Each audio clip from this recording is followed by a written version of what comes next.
Il est désormais possible maintenant dans Midjourney de réaliser des agrandissements. On va pouvoir faire des agrandissements en x2 ou en x4 avec les modèles actuels de Midjourney et le modèle Niji. Alors comment ça marche? Lorsque vous avez généré une grille, vous allez détacher l'image que vous préférez en cliquant sur U1, U2, U3 ou U4. Une fois que c'est fait, vous avez maintenant accès à Upscale 2 fois et Upscale 4 fois. Donc par défaut, l'image que vous avez détachée de votre grille fait 1024 par 1024 pixels, s'il s'agit d'un format carré évidemment. Et lorsque vous allez faire un Upscale x2, l'image sera en 2048 x 2048. Donc on aura 4 fois plus de pixels. Si vous cliquez sur Upscale x4, l'image générée sera une image qui fera donc évidemment 4096 pixels par 4096 pixels. Alors il faut savoir que le Upscale x2 consomme 2 fois plus de temps GPU que pour la génération d'une grille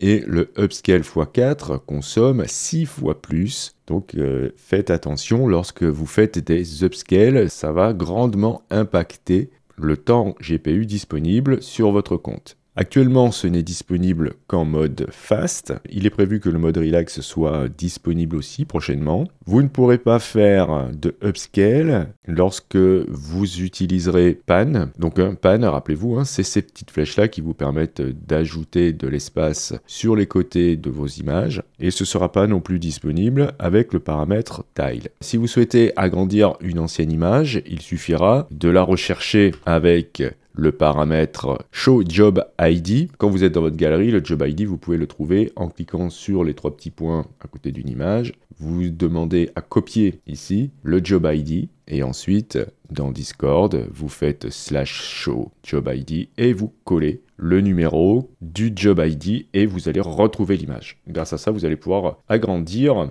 des anciennes images. Alors on peut regarder ce que ça donne dans Photoshop. Ici, j'ai donc la version d'origine, tout à fait à droite, qui est en 1024 par 1024. Les images que vous voyez ici sont à 100% et on peut s'apercevoir qu'au niveau des détails créés, c'est quand même pas mal du tout. Mais j'aurais une petite préférence actuellement pour la version x2 qui semble être un petit peu plus nette que la version x4. Alors encore une fois, ils sont en train de travailler sur la netteté de la version x4.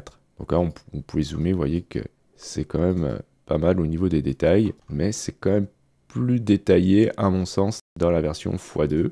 Alors la question qu'on peut se poser, c'est lors de l'agrandissement, est-ce qu'on va corriger les petites erreurs de l'image d'origine? Par exemple ici, cette image en 1024 de première génération, on voit que la tête de l'animal n'est pas super réussie.